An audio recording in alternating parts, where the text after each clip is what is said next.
জনাব তারেক সাহেব, উনি আজকে প্রধান বিরোধী দলের যিনি প্রধান হবেন জামাত ইসলামীর আমির ডক্টর শফিকুর রহমান, তার সাথে সৌজন্য সাক্ষাৎ করতে আসছেন, একটা কার্টেসি ভিজিট করতে আসছেন। এটাকে আমরা ওয়েলকাম করি। আমি মনে করি এই ধরনের নিউ কালচার নিজেদের ভিতরে থাকাটা এটা একটা গুণগত পরিবর্তন। It's a good beginning. অত্যন্ত সাহায্যপূর্ণ পরিবেশে আলোচনা হয়েছে। আমরা দীর্ঘদিন বিএনপি এবং জামাত ইসলামী একসাথে স্বৈরাচার বিরুদ্ধে আন্দোলন করেছি, সংগ্রাম করেছি, গঠনে আমরা সরকারের অংশগ্রহণ ছিলাম।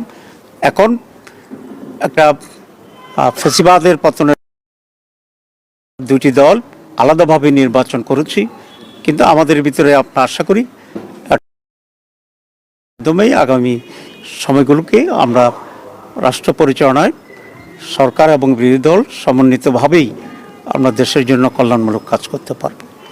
আমরা এই ব্যাপারে একমত হয়েছি যে সকলে মিলে একসাথেই একটা কনস্ট্রাকটিভ ফিউচার আমরা গ্রহণ করতে পারবো, একটি নতুন বাংলাদেশ আমরা গঠন করতে পারবো।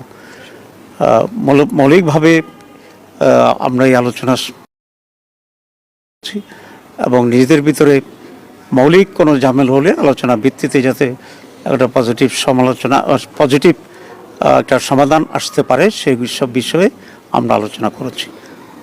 আমাদের আমির জামাত বলেছেন যে কয়েকটি প্রায়োরিটি বিষয়ে এখানে আমাদের আলোচনা হয়েছে। প্রথম কথা হচ্ছে ল অ্যান্ড অর্ডার সিচুয়েশন, মানুষের সিকিউরিটি ইস্যুটা হচ্ছে সবচেয়ে বেশি। এই বিষয়ে যেন সরকার অত্যন্ত গুরুত্ব দিয়ে কাজ করে।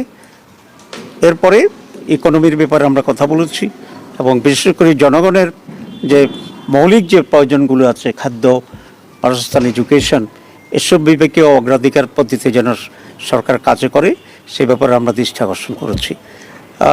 It's a beginning. আমি মনে করি যে একটা মৌলিক কোয়ালিটেটিভ চেঞ্জ যাতে আমরা এদেশে পেতে পারি সে বিষয়েও আমরা দৃষ্টি আকর্ষণ করেছি। পজিটিভ যে কোনো বিষয় আছে আমরা বলেছি আমরা কোঅপারেট করব এবং জনগণের স্বার্থের বিরুদ্ধে এবং জনগণের কোনো কল্যাণের বিপরীতে যদি সেরকম কোনো ভূমিকা থাকে আমরা অবশ্যই সে ব্যাপারে আমরা প্রতিবাদ এবং ভূমিকা নেওয়ার জন্য আমরা প্রস্তুত আছি। এতটুকুই কথা হয়েছে আজকে। সবাইকে ধন্যবাদ। এটা হচ্ছে যে গত 16 বছরে এই সৌহার্দ্যপূর্ণ পরিবেশটা ছিল না। সরকার এবং বিরোধী দলের মধ্যে এক ধরনের শত্রুতাপূর্ণ সম্পর্ক ছিল। নির্বাচনের পরে আমরা দেখেছিলাম যে আপনারা অভিযোগ করছিলেন যে বিভিন্ন জায়গায় হামলা হচ্ছে, ইয়ে হচ্ছে। এর মধ্যেই আজকে ভাবি প্রধানমন্ত্রী ভাবি বিরোধী দলের নেতার সাথে দেখা যায়। এটা বাংলাদেশের রাজনীতিতে কতটুকু ইতিবাচক প্রভাব বয়ে নিয়ে আসবে? এক তৃণমূল কোনো বার্তা যাচ্ছে কিনা যেসব জায়গায় ঝামেলা হচ্ছে এগুলো বন্ধ হবে? বিভিন্ন জায়গায় কিছু অঘটন ঘটেছে, কিছু ধর্ষণের ঘটনা ঘটছে, হামলার ঘটনা ঘটছে। আমরা এগুলো দৃষ্টি আকর্ষণ করেছি। আমরা মনে করি সরকারের ব্যাপারে অত্যন্ত সিরিয়াস ভূমিকা পালন করবে এবং দেশকে একটা পজিটিভ দিকে নিয়ে যাবে।